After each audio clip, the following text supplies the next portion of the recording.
Amateur Traveler is in its 20th year now, but can you imagine if I had people on the show who had never been to the destination but had just read about it or seen a movie about it? That wouldn't make any sense at all, and you wouldn't listen. We all know how important it is to receive advice from people who know a destination to get the most authentic local experience. And a great option for experiencing this is Explore Worldwide and their authentic small group adventures, led by local tour leaders, perfect for solo travelers who want to meet like minded people with a desire for adventure. I'm often an independent traveler, but two of my last three trips were with small group tours because they organize everything and it's a lot easier. If you want to recreate the tour I did to Malta, they have a Malta and Gozo Discovery Tour. I'm intrigued by one of their tours called A Taste of Sicily. The company again is Explore Worldwide, and visit exploreworldwide.com to learn more. And thanks to Explore Worldwide for sponsoring this episode of Amateur Traveler.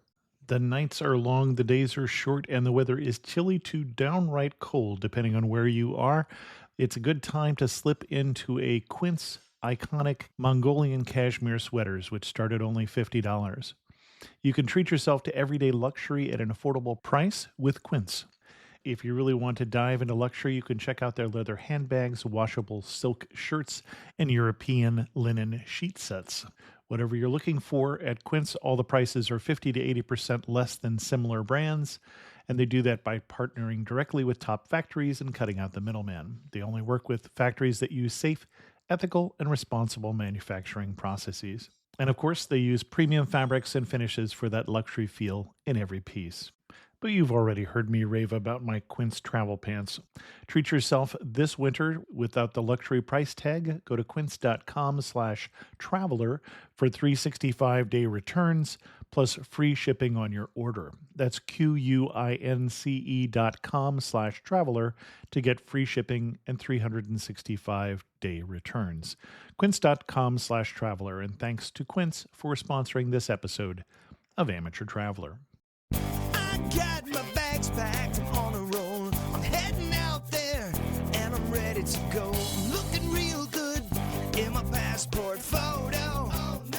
Amateur Traveler, episode 347. Today, the Amateur Traveler talks about wildebeest and guinea fowl and lions as we go to Kenya. Got to sit in one more cafe.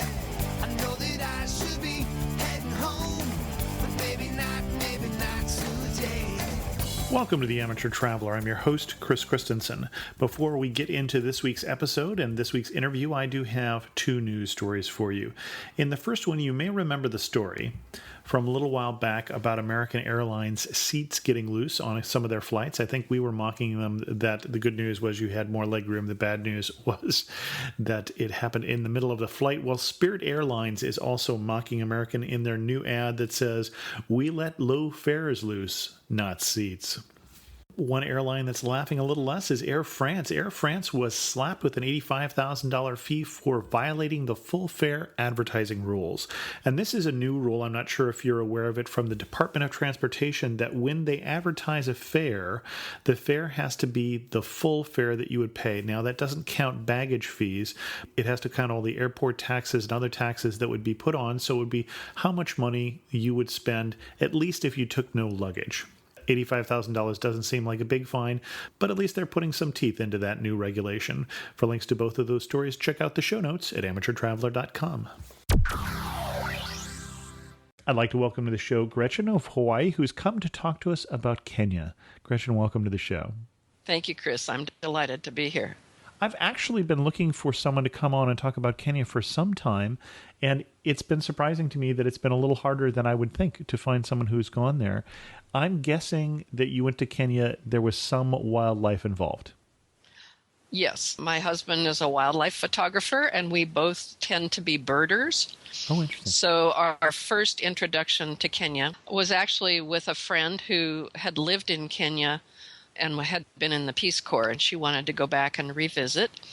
So she put together a safari, and we joined her, us and some other people, and I sort of fell in love with the place. So we went back again this year. I've been nearby, just the other side of the border there in Tanzania, but have not been. Well, I've been to the Kenya airport. We won't count that. I suspect they're fairly similar, but I think they are. Language and those sort of things are similar. yeah. And then certainly some of the same animals we may have seen, because the animals don't seem to know where the border is. No, they certainly don't.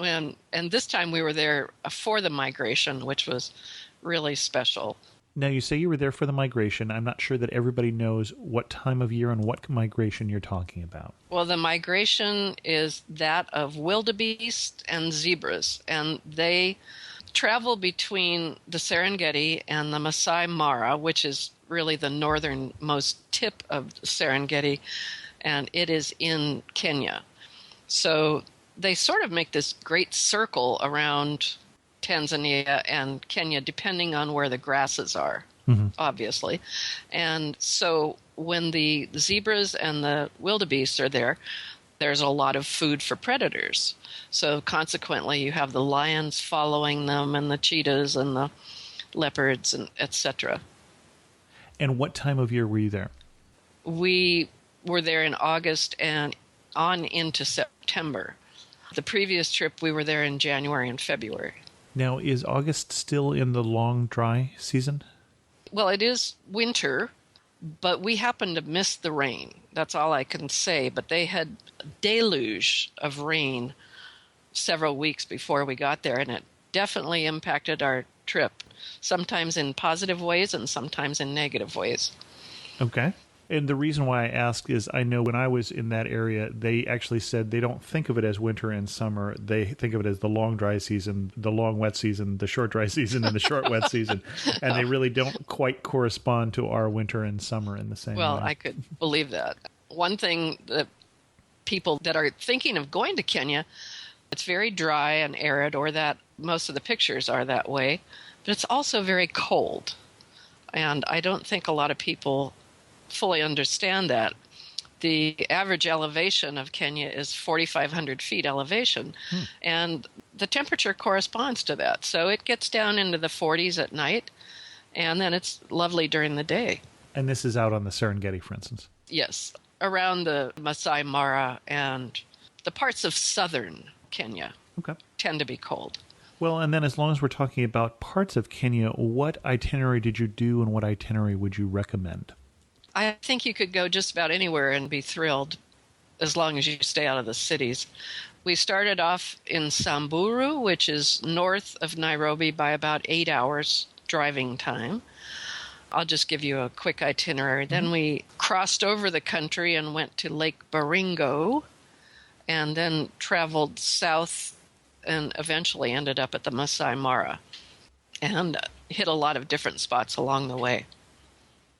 Now, it also sounded like, at least the first time you went, that you didn't just go on the internet and buy a safari package. No, as I mentioned, this woman who had been in the Peace Corps there, she put it together. We were all bird watchers, and so she found a wonderful safari group called Birdwatching East Africa, and they are just so knowledgeable and so wonderful, and they put together any itinerary that you want.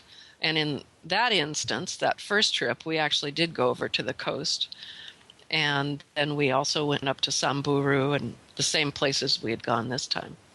And the second time, did you go with the same company again, or? We did, because he's become a great friend of ours, and we trust him with our lives, basically. Which is a good thing, since there are predators involved. Yes, exactly. That's one thing about being in Kenya. You're suddenly part of the food chain, and you're not at the top of it. Okay. So now let's do that in a little more detail. So you say you first went to Samburu. Okay, I would like to say that each time we've gone, we've opted to drive to places, and I really would recommend that, although the drives are just incredibly long to get from point A to point B. But you really get much more of a sense of what the country's all about, and a sense of the people. And I don't want to say it makes you grateful for the way we live here, but it makes you understand that there are other ways to live. And a lot of people don't have things as easy as we have it. Yeah, I know when I was in Tanzania, just over the border there, that the average salary per day of a school teacher was $3. Oh, and she was making a lot of money. Well, she was making more than her husband, who was a pastor, who was making $2 a day. So they had their little plot of land where they grew some food also, and Sure. it doesn't tend to be necessarily a cash economy because the salaries are so low. Well, exactly. And we met fellows that worked in the hotels, and they were making $8 a week. Wow. Okay. Ouch. Yeah, Well, and I know the tour guide is one of the better jobs. I'm sure it is. For one thing, tips tend to make that more lucrative. And so for that reason, you tend to get tour guides who also have gone to school and have studied to be tour guides. And I think there's a reason why they tend to be good tour guides is it's desirable. And so the cream tends to rise to the top there. Exactly. Our tour guide I think he said he only had finished 8th grade. But so many of the people in Kenya know at least 3 languages because they know their tribal language, Swahili, and then English.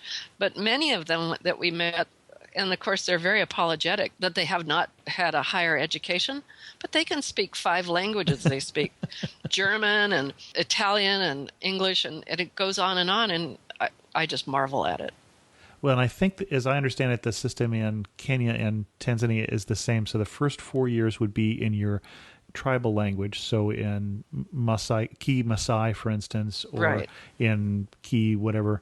And then the second 4 years would be in Swahili. And then the final 4 years, if you stayed for 12, would be in English. Well, my understanding is a little different than that. Mine is that they grow up in their homes learning their tribal language. Once they hit school in Kenya, they are taught in Swahili. Oh, okay, so that may be different from one versus the other. Okay. Yes, and then if they're to go on to middle school, which of course has to be paid for, so a lot of them don't go on, but that's all taught in English. So that's got to be pretty confusing.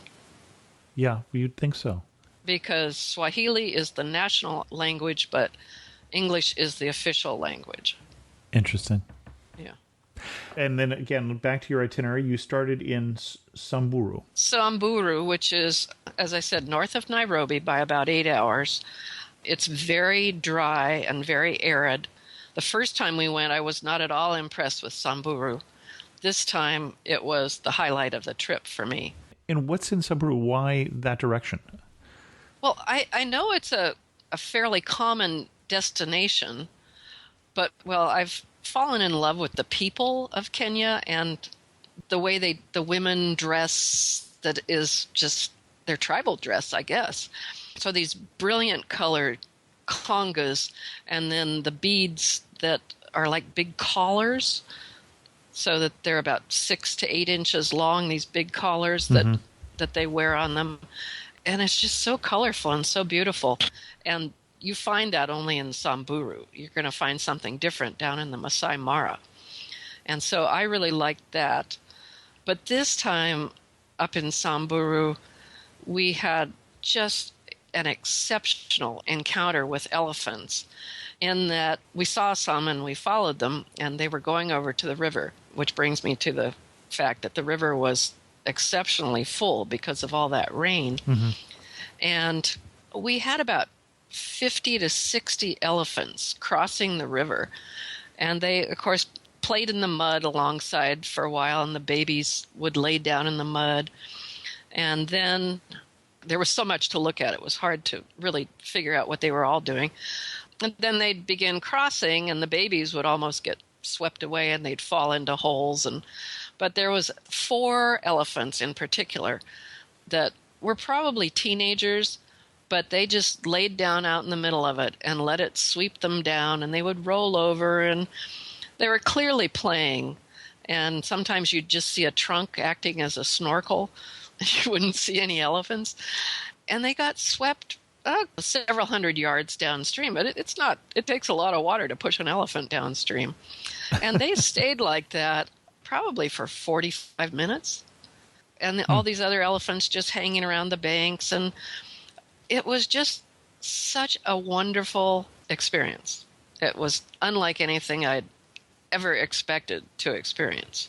So I think the answer to my other question of why Samburu is because there is a national reserve there. So you went to three yes. different parks that we're talking thank about you. here. You did your homework better than I did. Yes, there is a national reserve there. And there are conservancies surrounding Samburu that are run by the tribes, and it benefits the tribes to go into those conservancies. So we often did that as well. Mm-hmm. And again, because we were on a bird watching safari, you're going to get very different birds in a dry, arid place than you would in another place. So that was another reason for going to Samburu. Well, and my understanding is that I may have already seen pictures of Samburu because Samburu was made famous, well, famous is relative here, obviously, by the book and the movie Born Free.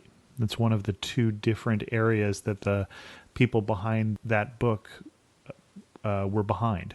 Oh, I didn't realize that, because we did visit their home, which is down by Lake Naivasha, and I thought she was just, Elsa was released somewhere near them.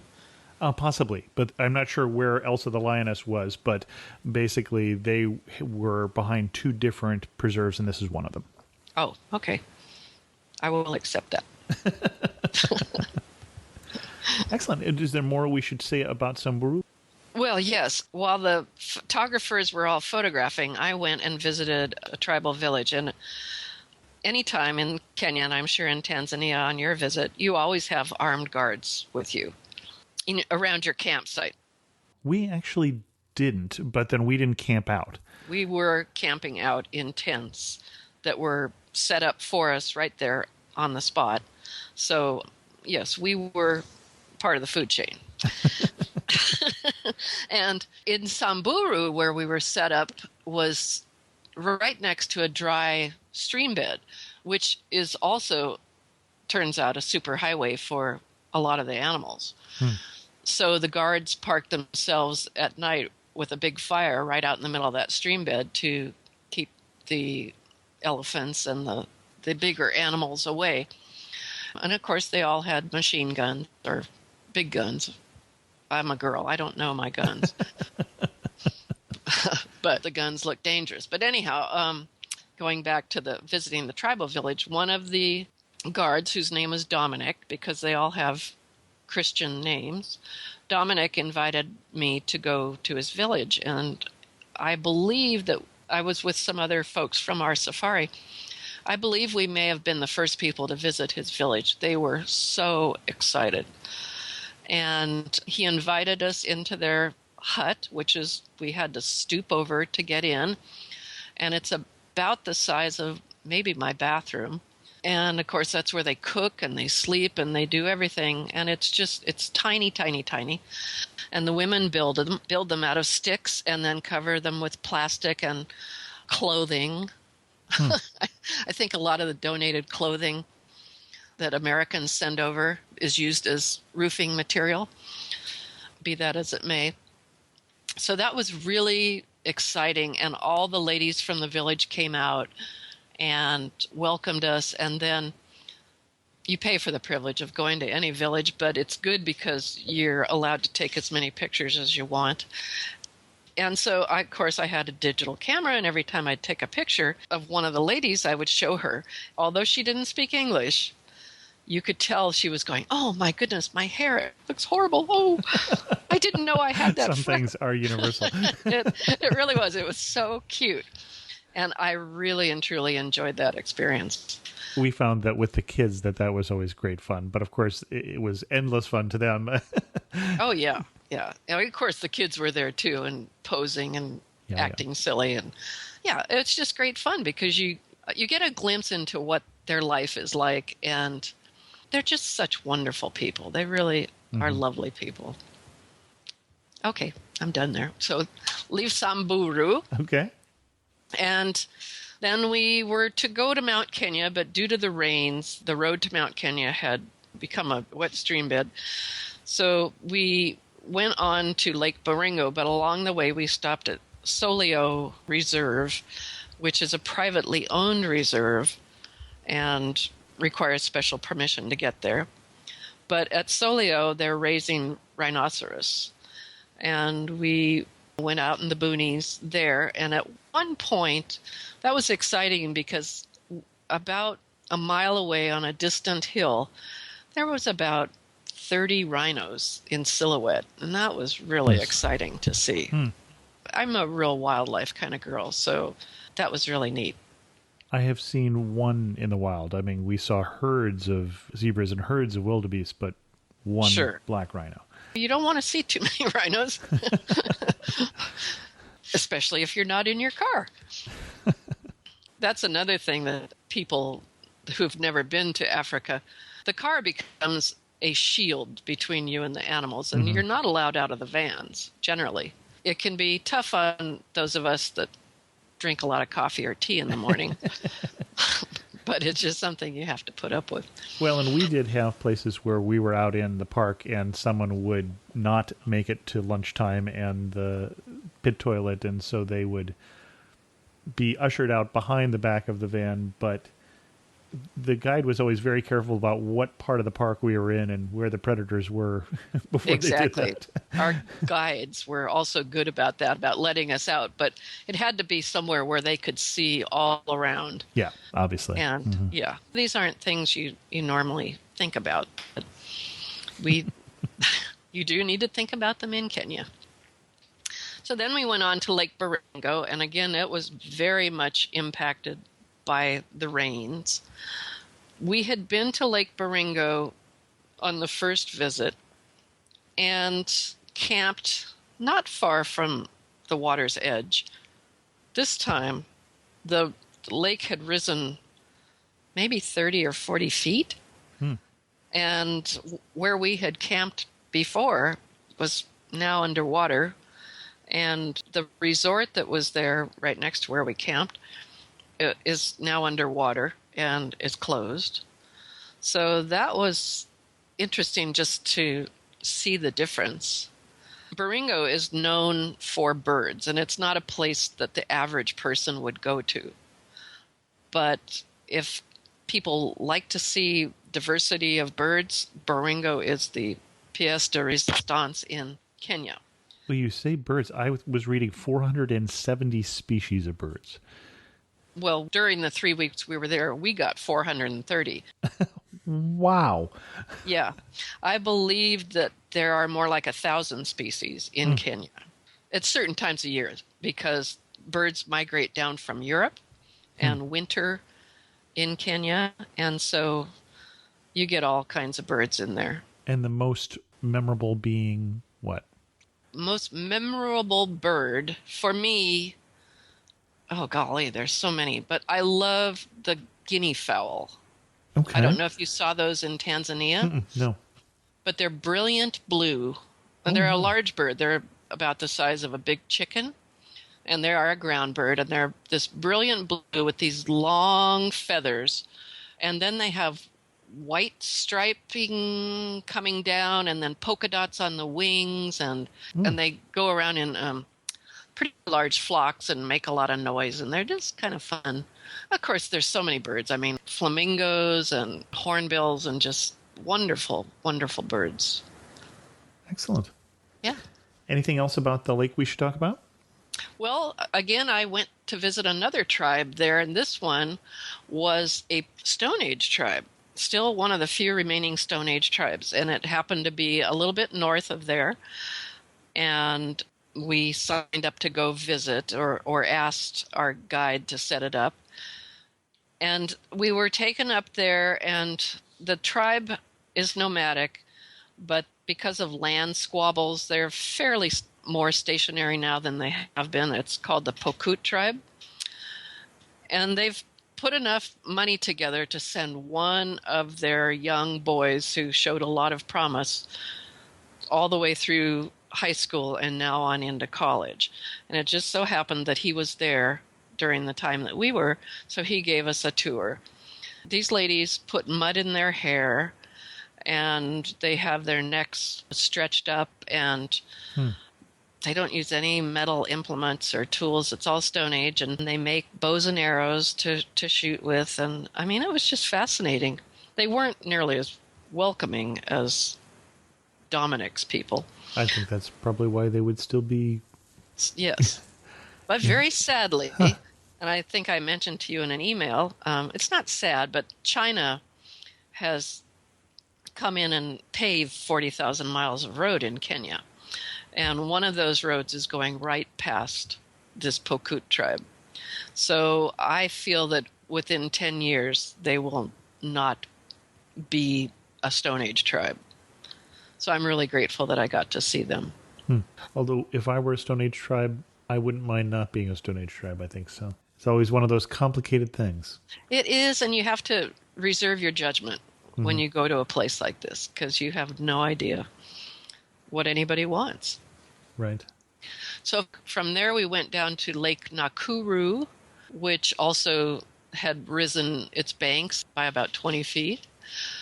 There's a lot of wildlife in that area, different types of gazelles and things like that. And then down to Lake Naivasha, which I would miss if I were anyone else. But it just so happens that the way our safari was set up, we would tent camp in a particular area, and then they would put us in a hotel for a night while they moved all the tents and everything to the next area and got set up. But it was a place that was so the guys could go on and set up at the Masai Mara. And then once we got to the Masai Mara, we were camping up on a cliff overlooking the Mara, as it's known. And you just had this expansive view. It was just incredible of everything below you. And of course, as you mentioned, animals don't know about borders, so the animals do come up.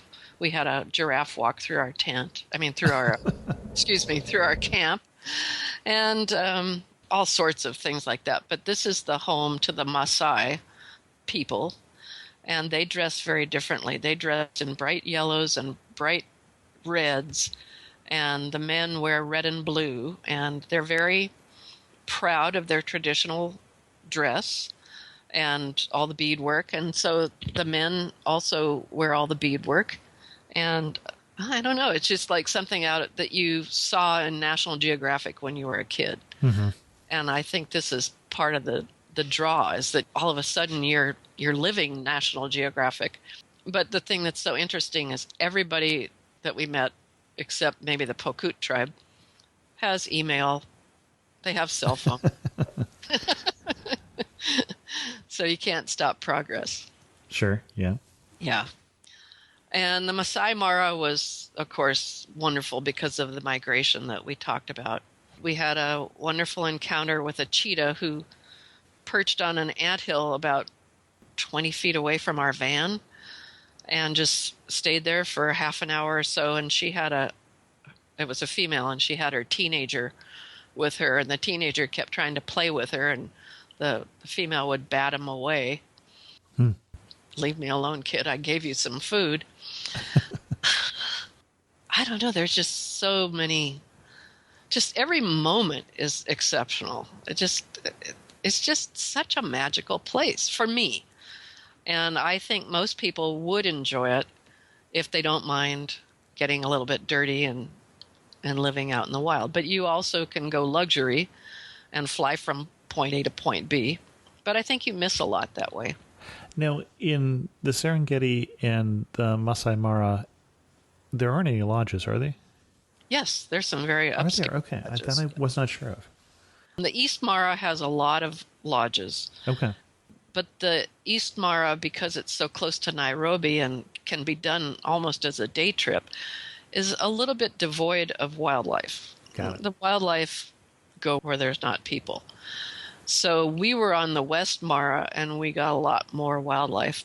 Because last time my husband and I went, after our safari, we went and did the East Mara by ourselves. And you had to really look hard for wildlife and do a lot of driving. I would definitely recommend the West Mara to anybody. There's a lovely lodge called the Serena Lodge out in the middle of the Mara, and it's on a big hill. And for somebody that didn't want to stay in a tent, that would be a lovely place to stay. Well, and the reason I ask is I've never heard of somebody going to either the Serengeti or to the Masai Mara and staying in a lodge. Everybody I know who's gone there has done the tent camping. So When we went to the East Mara, we stayed in a tent lodge, okay. and that was quite nice. And you do still hear the hyenas at night and things like that. Well, you still have to have an armed guard with you to go from the dining room to your tent. So tents aren't all that safe, no matter how luxurious they are. But you had a shower inside your tent, and that was nice. I won't deny that. When you mentioned that when you were at the last lake that there were a lot of gazelles, I know the Thompson gazelle is very popular there, or is very common there, which I think can run up to 35 miles per hour. So in Africa, that's fast food, I think, right? Yes, I imagine it is. And you get the Grant's gazelles and the oryx. I failed to mention that there was a tame oryx at the Samburu Conservancy where we stayed, and I was photographing it, not knowing that it was tame, and it walked over to me. With the great big long antlers. Yes. So it got too close for me to photograph, of course, but things like that are fun. But I'd prefer not to see tame wildlife, I think. You mentioned that it was better to do the driving, not to just fly from point to point, and that you got a better sense for the country, not just the wildlife, but for the country. What sort of things did you see along the road that lead you to say that? Well, the way commerce is conducted, you have big marketplaces that, quite frankly, to me are scary because they're just teeming with people. Oh, I loved the marketplaces. Really? Oh. Yeah. We went in the marketplaces where literally one member of our tour was able to find the other 9 of us, there were 10 of us total, who had walked off in that direction because every time they saw him, they would go, oh, Wazungu, the white people? They went that way. It's like we were the only 10 white people there. So that is something I love about Kenya, is just being one of the only white people in my view. I just think the people are so beautiful. Oh my goodness. Anyhow, so then as you're driving along, there's these little mom and pop businesses. We just had so much fun with the names of them. One of the names, it was actually turned out to be a catering business, but it was husband and wife, recently married, learning to get along, catering. That was the name of the business. Oh, well, there's truth in advertising there, clearly. I love things like that. That's and, funny. Of course, the butcheries are often right next to the hotel, so it's Paradise Butchery and Hotel, which I don't fully understand. And I think hotels are restaurants, but I'm not clear about that because I was never brave enough to go into one of those establishments. There are parts of it that are intimidating. I don't want to say that it's not intimidating, but I feel very at home there. But there are little aspects of it that make me have to push that edge a little bit. Who was the most memorable local you met? Well, I would have to say Dominic and his village. Just the look of the women, the beautiful colors, and then the warmth that they exuded. I love that you can communicate with people across languages where you don't understand them, they don't understand you, but they make you feel welcome, and I think that's a very nice thing.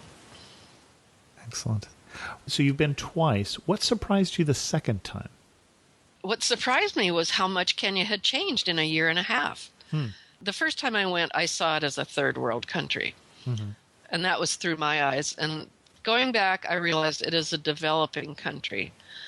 But some of the development I was not happy to see, and in point of case was agribusiness. European agribusiness has come in and taken over huge chunks of the land that used to be little farms. I mean, these places we went last time, and they were just little farms and people herding their goats or whatever. And now it's nothing but corn for miles and miles and miles. And this is all to feed the European market. This does not stay in Kenya. Well, obviously, if it goes out of the country, that also means it's a cash crop. So there's flip sides both ways. I'm not sure who's getting the cash, though. Yep, that's always the question, right? Yeah. And then, of course, the paved roads was a nice change. Right. Because dirt roads that aren't maintained are not fun to drive on for 8 hours. Not so much. Not so much, no. One warning you would give. Well, several warnings. You are part of the food chain, so use common sense. One of the people in our safari got so excited at seeing a rhino that he jumped out of the van to take pictures of it. Oh, my. Yeah. I kept going, get back in the van. Well, anyhow, so do be aware that these animals, I think we have this problem in the U.S. too. People get excited about seeing a grizzly bear and they jump out of their car to photograph it and then wonder why they got mauled. So do be aware of the animals and their potential for harm there. And just understand that you can't get out and pee every time you feel like it. The first time I went there, that was a tough one.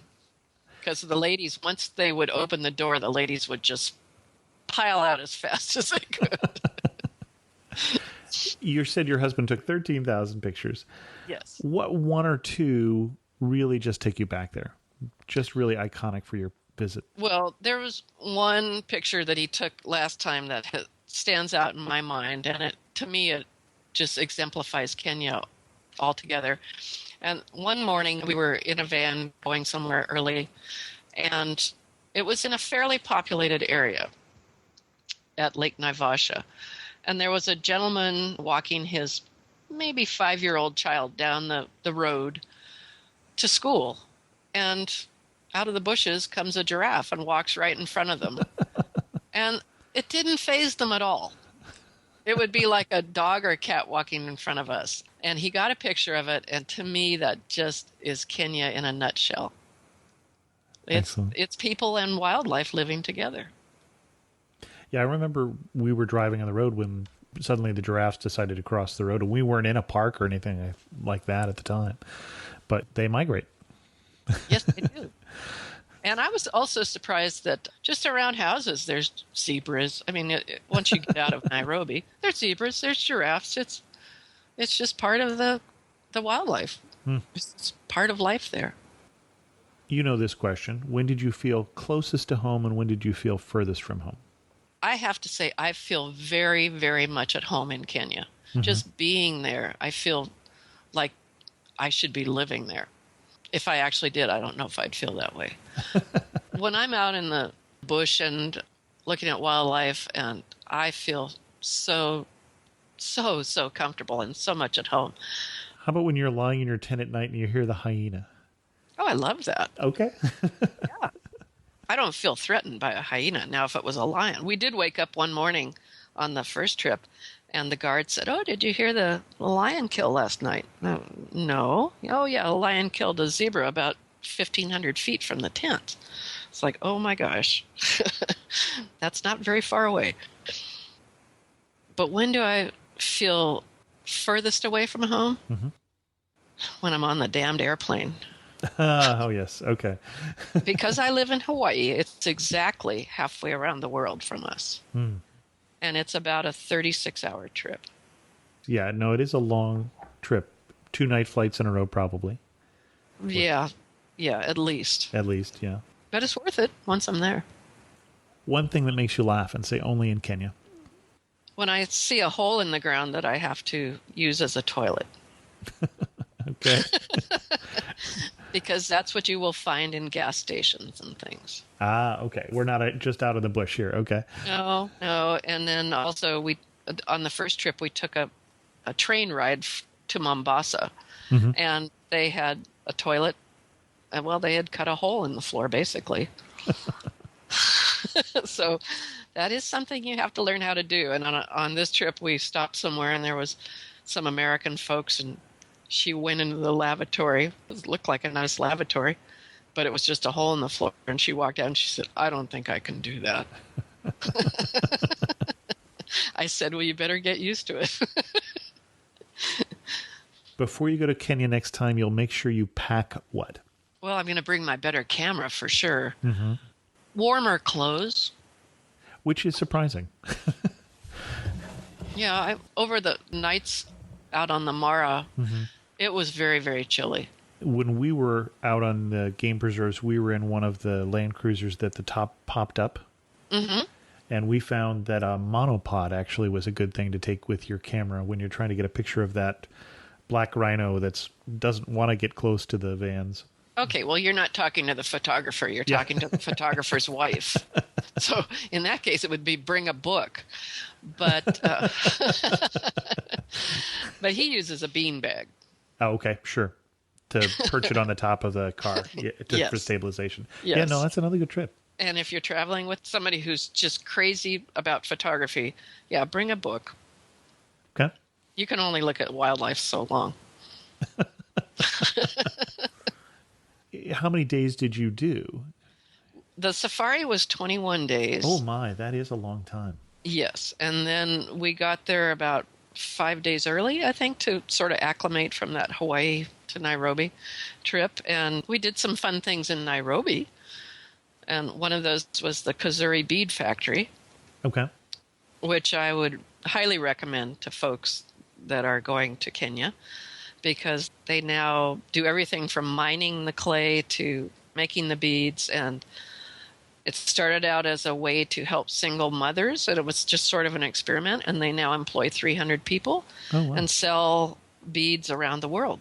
And it's a very clean facility. It's beautifully done. It's very nice. And we also went to the giraffe center where they are raising the Rothschild giraffes. And that was fun. The Rothschild giraffes. There's 3 types of giraffes. Okay. The reticulated, the Maasai giraffe. I didn't know there was a third type. Yes, the Rothschild. And I think it may have been brought in from somewhere else, but it is endangered. So they breed them there, and when they're ready for release, they release them in the national parks. But I will warn people, there's a warning, that the giraffes are pretty sly, and if they drink water, they will splash it on you, and they're very good aims. And it happened to be my birthday, and that was my birthday present, was getting splashed on by a giraffe. Before we wrap this up, anything else that people should know before they book their airfare for Kenya? Well, I would say, well, number one, if we're talking about airfare, shop around. Yeah. But also, I would like to tell people that on our first trip, the first 3 days, I thought, oh my gosh, get me the hell out of here. It was Nairobi and the surrounding areas were so intimidating to me. It was so unlike anything I'd ever experienced. And my husband also felt the same way. And by the time we got back to Nairobi, it just felt so natural. So don't be afraid. It will get more comfortable if you do go there. Now, had you spent any time in some place that was a developing country or a third world country before Kenya? Sure. Okay. Yeah, sure. Yeah. But for some reason, you hear all these stories about the dark continent, and it's years of hype, I think. Interesting. So, yeah, no, I was listening to another of your podcasts today about Namibia, and those folks also mentioned that their preconceptions about Africa colored their going into it, but were quickly dispelled. Interesting.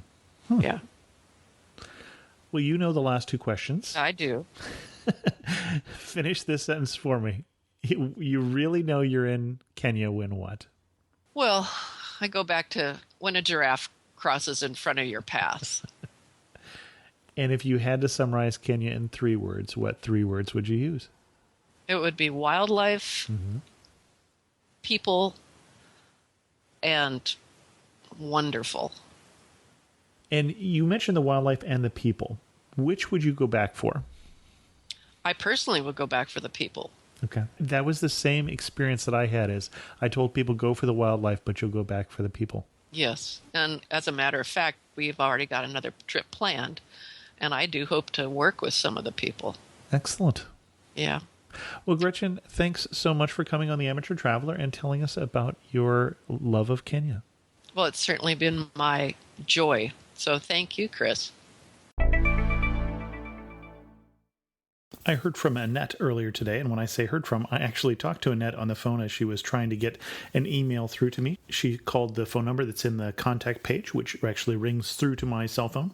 Annette loved the podcast recently on New Zealand, but didn't so much love the one on the Great Smoky Mountains and on Western North Carolina. And this is from Annette's letter. One of my favorite places to travel is the Great Smoky Mountains National Park. With delight, I saw that this was to be the next podcast. With horror, I listened to your podcast. Did this individual drive through the Smokies once and said that he saw it? Boy, was he wrong on so many levels. The one thing that I agree is that Gatlinburg is a tourist trap. First off, Gatlinburg is in Tennessee, not North Carolina. I'm fairly certain we said that, although I may have confused you because I did label the show as being Western North Carolina, but we did say we were starting in Tennessee. Cherokee is not a quaint little place. It, too, is a tourist trap. For goodness sake, there is a glaring, huge casino with flashing lights that glare through the area. There are Indian tourist things throughout. It would never be labeled as quaint. If someone truly wishes to discuss these ancient mountains, then discuss the history of the Trail of Tears and the Civil War. We'll do that in just a minute. To see, there are so many waterfalls and named hiking trails, it is incredible. The beauty and solitude of these mountains is unparalleled. There's whitewater rafting, horseback riding, hiking, car hiking, and camping. Please interview someone else for this lively destination, as this interview talked way too much about Asheville and other places than the park. I was extremely disappointed with his blasé attitude about this magnificent area, and by the way, a Californian should see this park for the sheer green and lush beauty. These ancient mountains will thrill you with their diversity. And I did want to read Annette's letter, even though we did just talk about some of the shortcomings of that show recently, in part because we probably won't do another show right away about this destination. That's going to be true about a lot of destinations. So don't do what Annette did, which is while we're talking on the phone, she said, well, you should have talked to me. That is not the time to tell me that. The time to tell me that I should talk to you about a particular destination that you love is before I do an episode about it, preferably before I do an episode that you're going to hate about it. So I'm always looking for guests. I love to have people on who listen to the show. And so think about what place you would love to talk about and tell other people about, that you can do so with enthusiasm and knowledge. And then in terms of the Trail of Tears, for those of you who are outside the U.S. and probably far too many of you who are inside the U.S., what Annette is referring to here is from 1830 to 1838, a series of 5 tribes who were actually assimilating into the U.S. culture were forcibly removed from their lands and sent further west so that basically other people could have their lands. And that includes the Cherokee. The Cherokee were the last of that and probably best associated with the Trail of Tears, but it also includes the Choctaw, Chickasaw, Creek, and Seminole tribes. Those 5 are sometimes known as the 5 civilized tribes because we have to understand, for instance, the Cherokee, at the time that they were removed, had developed their own language, were printing newspapers. The U.S. was dealing with them prior to this in a fashion that was recommended by George Washington, which was assimilating the people rather than just keep stealing their lands and pushing them farther west. That was a policy that was Andrew Jackson's, who was an Indian fighter. And that's the Trail of Tears. The Civil War is a larger discussion, although I would love, as a huge Civil War buff, to do an episode about, for instance, Northern Virginia and some of the Civil War battlefields up in that area. With that, I think we'll end this episode of The Amateur Traveler. Remember that if you're listening to this in November, you can still vote for The Amateur Traveler for the Podcast Award at podcastawards.com. If you want to do that, before you do that, you want to listen to the New Zealand episode and apparently not the episode about the Great Smoky Mountain National Park. After you listen to the New Zealand episode, also feel free to go over to iTunes and give us a review. If you have any questions, you can call me as Annette did or send me an email to host@amateurtraveler.com. You can also comment on this episode at amateurtraveler.com in the show notes for this episode, right there in that iPhone, Android phone, iPad, iPod, computer thingy that you're listening to. It will have the URL for this particular show. You can also follow me on Twitter at Chris2X, and as always, thanks so much for listening.